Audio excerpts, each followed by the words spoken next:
Imagine un homme qui a reçu l'autorisation de franchir les portes du ciel. Pas en rêve, pas en vision abstraite, en réalité absolue. Cet homme a vu des choses que personne sur terre n'était supposé découvrir, des secrets si profonds que les cieux eux-mêmes en tremblaient. Son nom ? Enoch. Et son témoignage écrit change à jamais notre compréhension de l'univers spirituel. Avant que les dynasties ne règnent, avant même que le déluge ne nettoie la terre, il y avait cet homme ordinaire qui vivait dans un monde chaotique. Le monde de son époque était fracturé. D'un côté, une humanité qui sombrait profondément dans le péché.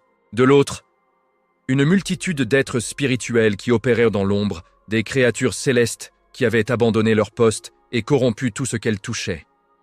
La terre était un champ de bataille invisible. Les humains ne voyaient que la surface, la violence, la débauche, l'égoïsme croissant. Mais ce qu'ils ignoraient, c'est que des forces bien plus puissantes manipulaient les événements depuis les cieux. Des anges déchus, des créatures hybrides nées de l'union interdite. Une corruption si généralisée que même le Créateur avait décidé d'intervenir. Et c'est dans cette obscurité que Dieu choisit Enoch. Non pas comme un prophète ordinaire, non pas comme un simple messager, mais comme un témoin, comme quelqu'un qui serait autorisé à voir ce qu'aucun mortel ne devrait voir. Quelqu'un qui rapporterait les secrets du ciel à une génération qui périrait bientôt. Quelqu'un qui écrirait la vérité avant qu'elle ne soit à jamais perdue. Un jour, Enoch reçut un appel qui le changea à jamais. Une voix résonna dans son cœur, non pas menaçante, mais chargée d'une autorité cosmique. « Enoch, mon fils choisi, tu as trouvé grâce à mes yeux. » Le simple mortel tremblait. Qu'avait-il fait pour mériter une telle attention de la part du Créateur de tous les mondes? Puis, une silhouette apparut, non pas sous la forme humaine ordinaire, mais comme une présence rayonnante, presque trop brillante pour que les yeux la supportent. C'était Uriel, dont le nom signifie « Dieu est ma lumière ». L'un des 4 grands archanges, le gardien des mystères célestes eux-mêmes. « Lève-toi » ordonna Uriel. « Je viens te montrer ce qui s'est caché aux yeux des hommes depuis la création. » Enoch se leva, tremblant, sachant que sa vie venait de bifurquer vers quelque chose d'inimaginable. Il ne savait pas à cet instant que les portes du ciel s'ouvraient pour lui. Il ne savait pas qu'il allait voir des choses qui briseraient son cœur et le transformeraient à jamais. Uriel plaça sa main sur l'épaule du prophète, un geste qui semblait simple, mais qui contenait toute l'autorité du royaume céleste. « Tu dois comprendre, Enoch, que tout ce que tu vas voir ne sera pas beau. Il y aura de la beauté, certes, mais aussi de l'horreur, de la trahison, de la rébellion. » Enoch acquiesça, essayant de rassembler son courage. « Je suis prêt, » murmura-t-il, bien qu'il ne sût vraiment pas ce qu'il attendait. « Alors, écris, » dit Uriel, « écris chaque vision, chaque secret, chaque jugement, que les générations futures sachent la vérité, que personne ne puisse dire qu'il ne savait pas. » Et sur ces paroles, ils commencèrent leur ascension. La première révélation qu'Enoch reçut le secoua jusqu'aux os. En remontant vers les cieux, Uriel lui montra une scène qui s'était déroulée il y a de cela des siècles, mais qui était enregistrée dans les murs même du Créateur. C'était la grande chute. Au commencement, les cieux avaient envoyé des êtres appelés les surveillants, les Watchers, pour guider l'humanité, pour l'enseigner, pour la protéger. 200 d'entre eux, des créatures puissantes, immortelles, revêtues de lumière céleste. Ils portaient des noms puissants, Sémiasa, le chef, Arakel, Armoros, Azazel, le corrupteur, et bien d'autres dont les noms résonnèrent de pouvoir. Mais quelque chose s'était mal passé. Pendant qu'ils observèrent le monde depuis leur poste céleste, les surveillants virent de quelque chose qui changea tout. Les femmes des hommes, des créatures terrestres, belles, vulnérables, mortelles. Et dans leur cœur, quelque chose se brisait, quelque chose qui n'aurait jamais dû se briser. « Venez, dit Sémiasa aux autres, violons le serment, unissons-nous avec elle, profitons du plaisir que la chair peut offrir avant que le jugement ne vienne. » Et ils le firent. Ils descendirent du ciel, renoncèrent à leur nature éternelle et se vouèrent à des femmes humaines. C'était une rébellion ouverte contre la volonté du Créateur. Un péché si profond que ses conséquences résonnent encore aujourd'hui. De cette union anolie naquirent les géants, les Néphilim. Des créatures massives, monstrueuses, mesurant 300 coudées de haut. Des êtres qui n'auraient jamais dû exister. Leur corps mélangeait la nature céleste et terrestre, créant quelque chose d'abominable. Mais ce n'était pas le pire. Les surveillants enseignèrent à l'humanité des secrets qu'elle n'aurait jamais dû connaître. Azazel révéla comment forger les métaux pour créer des armes. D'autres apprirent aux hommes la magie, la sorcellerie, comment concocter des poisons. Ils partagèrent la connaissance des constellations, non pas pour guider les navigateurs, mais pour séduire et contrôler. Et voilà qu'Enoch voyait le résultat, un monde complètement corrompu. Les géants dévoraient les récoltes que les humains cultivaient. Quand la nourriture manqua, ils se tournèrent contre les hommes eux-mêmes. Puis, pire encore, ils se tournèrent les uns contre les autres, se dévorant mutuellement. La terre cria. Littéralement, selon la vision d'Enoch, le sol lui-même poussa un gémissement de désespoir vers le ciel. Les âmes de ceux qui étaient morts, innocents, opprimés, détruits, montèrent et leurs plaintes jusqu'aux portes du tribunal divin. « Combien de temps » criait-elle. « Combien de temps encore cette abomination sera-t-elle tolérée ?» Ce moment-là, 4 des plus grands archanges entendirent le cri. Michel, dont le nom signifie « qui est comme Dieu », le protecteur de l'humanité. Raphaël, le guérisseur divin. Gabriel, l'annonceur des décrets de Dieu. Et Uriel, qui guidait Enoch en ce moment même. Ils se penchèrent sur les rebords du ciel et virent la corruption. Ils sentirent la douleur du Créateur face à cette trahison. Et ils entendirent sa voix, une voix qui fit trembler toute la création. « Allez vers mon trône, ordonna le Seigneur, et écoutez ma sentence. » Les archanges s'approchèrent et Dieu parla. Sa parole était justice absolue. Sa colère était éternelle. À Michel, « Allez, et annoncez à Sémiasa et à ses compagnons que leur temps est terminé. Ils seront enchaînés dans les vallées de la terre pendant 70 générations. Pas de pardon, pas de grâce, rien que l'attente du jugement final dans les ténèbres. À Raphaël, « Allez, et enchaînez Azazel, enfouissez-le dans le désert de Dudel, recouvert de roches tranchantes. Laissez-le dans l'obscurité éternelle jusqu'au jour du jugement ultime. Lui qui a enseigné la corruption sera lui-même corrompu par le temps infini. » À Gabriel, « Allez, et dites à Noé de se cacher, révélez-lui que le déluge approche, instruisez-le sur la façon de construire l'arche, car je vais détruire tous les Néphilim, je vais purifier la terre, et par Noé, je préserverai une graine de justice pour les générations futures. » À Uriel, « Reste avec Enoch, montre-lui tout ce qui doit être connu, qu'il écrive, qu'il témoigne, que sa parole demeure comme preuve du jugement de ceux qui ont osé se rebeller. » Et voilà qu'Enoch comprenait son rôle. Il n'était pas là par hasard, il était le scribe de la justice divine, le témoin du jugement éternel, l'homme qui rapporterait ce qui s'était passé avant le déluge, afin que les générations futures sachent. Dieu voit, Dieu juge, et Dieu exécute ses décrets. Mais Enoch ne fut pas simplement un spectateur passif de ces visions célestes. Il reçut une mission encore plus lourde. Uriel le conduisit à un endroit appelé Abel-Maïn, une vallée cachée entre les montagnes du Liban et du Sénir. Et là, ils trouvèrent quelque chose qui glaça le sang du prophète. Les surveillants déchus étaient là, tous les 200, rassemblés dans cette vallée, conscients déjà de leur condamnation approchante. Leurs visages resplendissaient d'une beauté céleste mêlée à la honte. Ils couvraient leurs faces, incapables de regarder directement le messager du ciel. Enoch sentit une compassion étrange les envahir. Compassion pour ces créatures qui avaient choisi la rébellion, mais comprenaient maintenant le poids de leurs péchés. « Je suis venu vous délivrer un message, » dit Enoch, sa voix tremblante mais ferme. « Le Créateur vous fait savoir que votre rébellion ne connaîtra pas la pitié. Aucune intercession ne peut vous sauver. Vous avez croisé une ligne que même les anges ne pouvaient pas traverser. » Les surveillants écoutèrent, puis ils firent de quelque chose d'inattendu. Ils demandèrent à Enoch une faveur. « Écris une pétition pour nous, » implorant le chef. « Porte notre appel devant le trône. Peut-être que le Créateur montrera-t-il de la miséricorde si nous plaçons nos espoirs dans son nom. » Enoch accepta. Malgré tout ce qu'il savait de leur culpabilité, il écrivit leur pétition. Il captura leurs plaintes, leurs regrets tardifs, leur désespoir.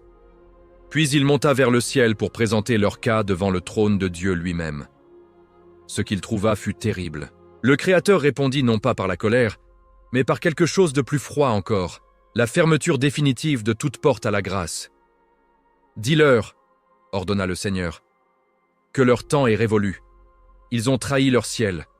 Ils ont corrompu mon monde. Leurs enfants, les Néphilim, seront complètement détruits. Quant aux surveillants, ils vivront dans les chaînes de l'attente, conscients de leur jugement qui approche sans fin. Il n'y a pas de pardon. Il n'y a que la justice. » Enoch redescendit et rapporta ces paroles. Le silence qui s'ensuivit dans la vallée était plus lourd que 1000 tempêtes. Après cette rencontre accablante, Uriel continua le voyage d'Enoch à travers les différents domaines de la création. Le prophète fut d'abord conduit vers les fondations du ciel, des endroits où les eaux ne cessaient jamais de couler, où des colonnes de feu descendaient endlessly vers l'infini. C'était magnifique et terrifiant. Les luminaires, le soleil, la lune, les étoiles, orbitaient en perfection absolue, obéissant aux commandements du Créateur avec une précision que aucun mathématicien humain ne pourrait comprendre. « Regardez, dit Uriel, tous les corps célestes suivent les ordres de Dieu sans déviation. Ils ne se rebellent à jamais. Ils ne questionnent jamais. Et pourtant, les hommes, dotés du libre arbitre, choisissent de désobéir. Voilà le contraste qui accuse l'humanité. Enoch vit comment le soleil avait 6 portes, 3 pour l'hiver, 3 pour l'été, par lesquelles il entrait et sortait chaque jour, marquant les saisons avec une perfection irréfutable. La lune suivait un cycle de 29 ou 30 jours, projetant sa lumière réfléchie sur le monde endormi. Les étoiles brillaient avec des noms spécifiques, chacune dotée d'une mission particulière. Mais la vision se fit alors plus sombre. Enoch fut ensuite mené vers les endroits de jugement. Il vit une région de feu, un abysse éternel où les flammes ne s'éteignaient jamais. Là résidaient les surveillants enchaînés, attendant pour toujours, attendant le jour où tous les accomptes seraient réglés. Puis il vit quelque chose de plus complexe. Sheol, le séjour des morts. Il y avait 4 chambres distinctes. Dans la première, les justes reposaient en paix, enveloppés dans une lumière douce, attendant leur résurrection avec sérénité. Dans les 3 autres, les pécheurs souffraient. Pas avec la même intensité du feu éternel, car ce sort était réservé aux plus grands rebelles, mais avec une douleur profonde de l'attente, du regret, de la conscience de ce qui aurait pu être. Enoch demanda ce que tout cela signifiait. « Ceci, expliqua Uriel, est la structure de la justice divine. Les justes connaissent la paix immédiate. Les pécheurs, ils attendent, ils souffrent, mais leur souffrance est rien comparée à ce qu'ils verront le jour du jugement final, quand le Fils de l'homme prendra son trône et rendra son verdict. À ce moment-là, ceux qui ont servi le mal seront à jamais séparés de la lumière. Ceux qui ont gardé la fidélité seront élevés à des hauteurs inimaginables. » Puis Enoch fut élevé vers la montagne sacrée, celle sur laquelle siégeait le trône de Dieu. C'était un spectacle qui transcendait la compréhension humaine. Des rivières de feu entouraient le trône. Des milliers de milliers d'anges chantaient en harmonie, leur voix créant une symphonie qui faisait vibrer tous les univers.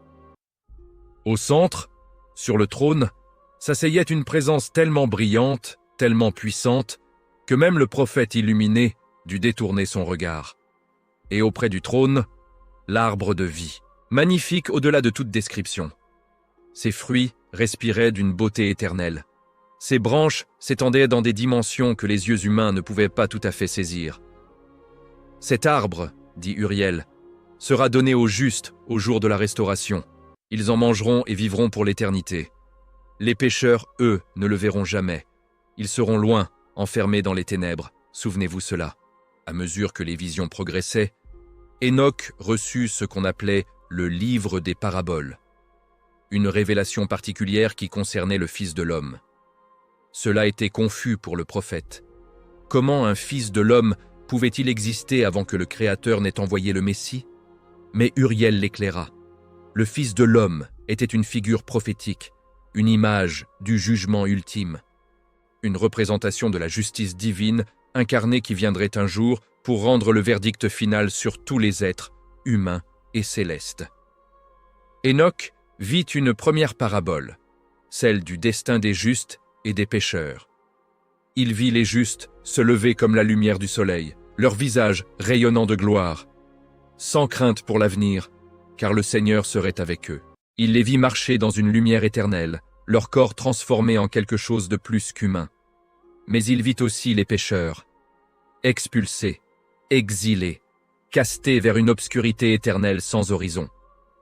Leur honte n'avait pas de fin. Il n'y avait nulle part où se cacher, nulle part où trouver répit, seulement la conscience torturante de ce qui aurait pu être. Puis vint la deuxième parabole, celle du Fils de l'homme et du jugement universel. Enoch fut transporté vers une vision d'un trône de gloire, encore plus magnifique que le premier. Et sur ce trône s'asseyait une figure dont le visage brillait comme le soleil, dont les vêtements étaient plus blancs que la neige. C'était le Fils de l'homme. Tous les peuples de la terre, du plus grand roi au plus humble esclave, étaient amenés devant ce trône. Les livres célestes s'ouvraient. Chaque acte était enregistré, chaque pensée, chaque parole. Il n'y avait nulle place pour s'échapper, nulle excuse qui tiendrait. Les rois et les puissants tombaient à genoux, terrifiés. Leur richesse ne pouvait les sauver. Leur pouvoir s'était évanoui comme la fumée. Ils comprenaient enfin que tout ce pourquoi ils avaient lutté, l'or, les terres, les armées, ne valait rien devant la justice éternelle. Mais les justes, ils étaient appelés avec douceur. « Venez, bénis de mon Père, disait le Fils de l'homme, héritez du royaume qui vous a été préparé depuis le commencement des temps. » Puis vint la troisième parabole, celle du royaume de Dieu et de la destruction des méchants.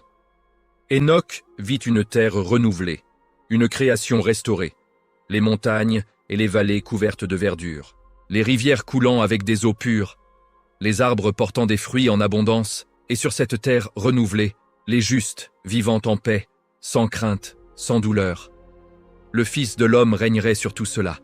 Sa présence remplissait la création entière de joie. Et les méchants, ils seraient simplement éliminés, pas seulement tués, effacés, comme s'ils n'avaient jamais existé. Leur mémoire disparaîtrait de l'univers. Aucune trace, aucun souvenir, rien. Une autre révélation attendait Enoch, le livre des luminaires. C'était une compréhension détaillée de la façon dont les cieux fonctionnaient vraiment. Non pas comme des mécanismes aveugles, mais comme une création intentionnelle, entièrement soumise à la volonté du Créateur. Uriel devint le professeur du prophète. « Regarde le soleil, dit l'archange. Chaque jour, il parcourt une trajectoire spécifique. En été, il utilise les portes les plus hautes du ciel, en hiver les plus basses. Chaque saison, chaque transition est parfaitement chronométrée. 364 jours, complètement réguliers, marquant le passage d'une année. C'est l'ordre, continua Uriel. C'est comment fonctionne la création, tout en harmonie, tout en soumission à la volonté de celui qui a créé. Enoch observa la lune avec son cycle de rotation qui durait 30 jours. Sa lumière décroissant, puis croissant de nouveau avec une prévisibilité absolue. Il vit comment la lune affectait les marées, comment elle conduisait les cycles de la vie terrestre. « Mais regardez les humains, dit Uriel, et sa voix devint sombre. Ils ont reçu le libre arbitre, la capacité de choisir. Et que font-ils? Ils se rebellent, ils se corrompent, ils rejettent les commandements du Créateur. Les luminaires obéissent, les humains désobéissent. C'est pourquoi la justice doit tomber. » Puis Uriel montra à Enoch quelque chose qui le terrifia. Les étoiles rebelles. Parmi toutes les étoiles du firmament, certaines avaient trahi leur cours. Elles avaient dévié de leurs orbites assignées. Elles avaient rejoint les surveillants dans leur rébellion, et pour cela, elles avaient été jugées. Précipitées dans l'abysse avec les anges déchus, elles attendaient le même jugement éternel. Même les corps célestes, expliqua Uriel, ne sont pas au-dessus de la justice divine. Si les créatures célestes qui ont vu la gloire de Dieu peuvent se rebeller, qu'en est-il des humains qui vivent dans l'obscurité relative? C'est pourquoi le jugement doit être sévère. C'est pourquoi la correction doit être absolue. Vers la fin de ses visions, Enoch reçut quelque chose de crucial, les avertissements et les bénédictions qu'il devait transmettre à l'humanité. « Écris ceci, ordonna le Seigneur, s'adressant directement à Enoch maintenant. Écris pour que futures générations puissent lire et comprendre. Les avertissements aux pécheurs, votre temps prospère touche à sa fin. Vous accumulez les richesses pensant qu'elles vous protégeront. Elles ne le feront pas. Vous construisez des royaumes pensant qu'ils dureront éternellement. Ils tomberont. Vous opprimez les justes pensant qu'ils ne peuvent rien faire contre vous.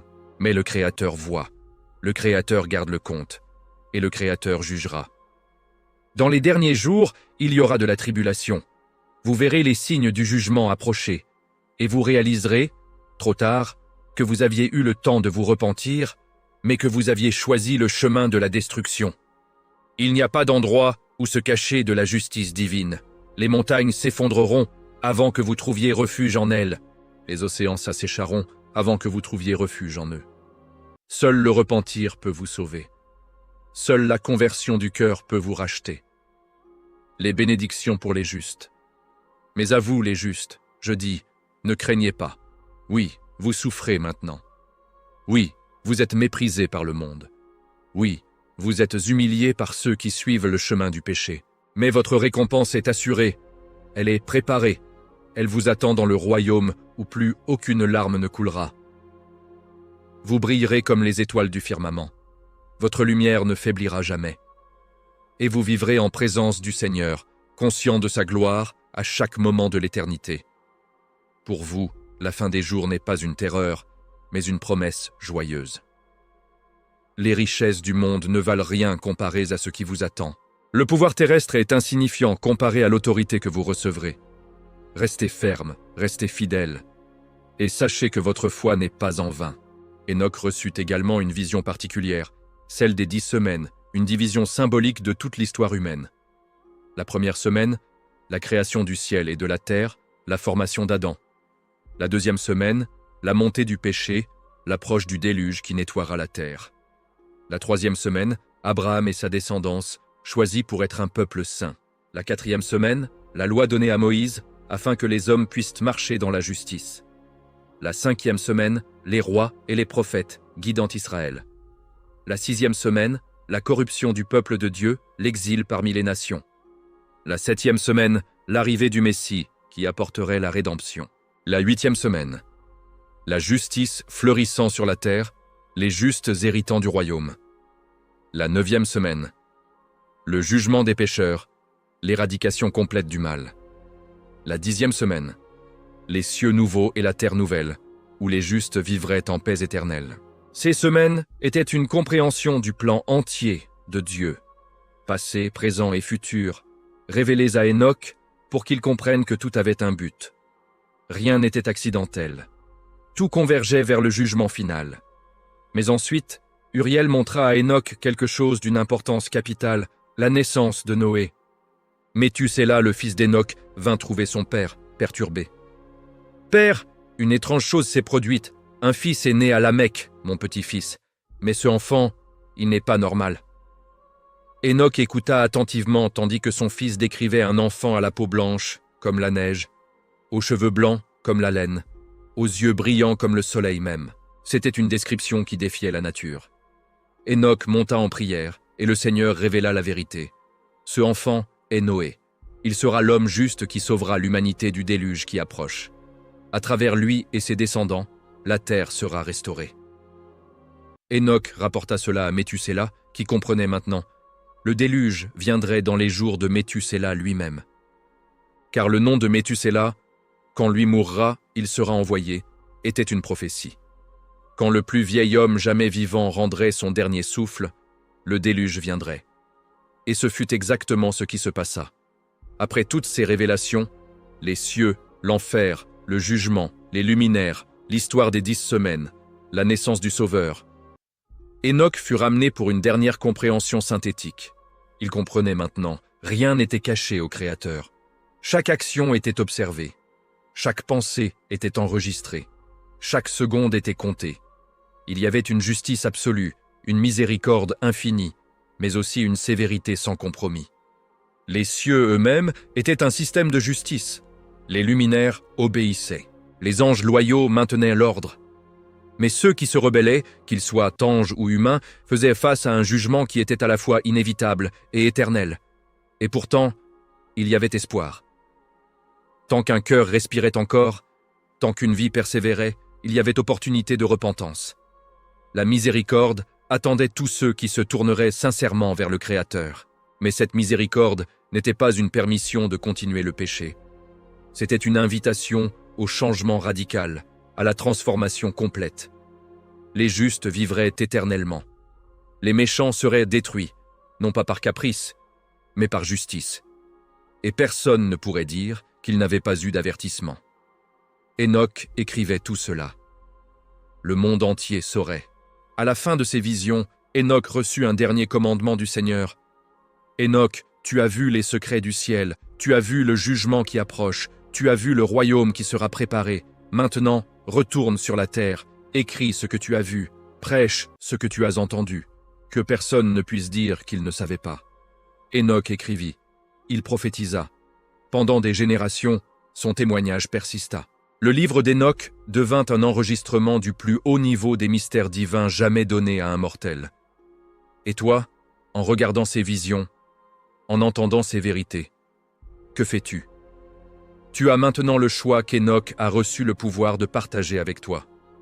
Le choix entre la rébellion et l'obéissance, entre le chemin étroit de la justice et la large route de la destruction, entre l'attente éternelle de la grâce et le silence éternel des ténèbres. Les visions d'Enoch ne sont pas des histoires anciennes sans pertinence.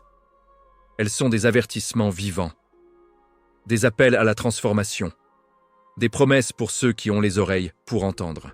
Si ce contenu t'a touché, si tu as senti l'appel du ciel à travers ces révélations, je t'encourage à t'abonner à cette chaîne, parce que nous plongeons profondément dans les mystères bibliques qui changent des vies, des histoires qui transforment les âmes, des vérités qui illuminent l'obscurité.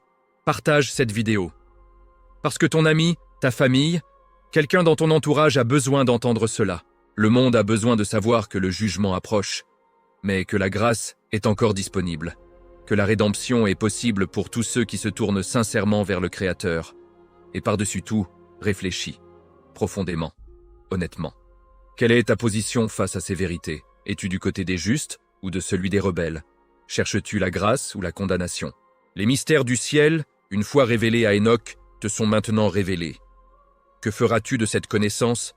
Que Dieu te bénisse.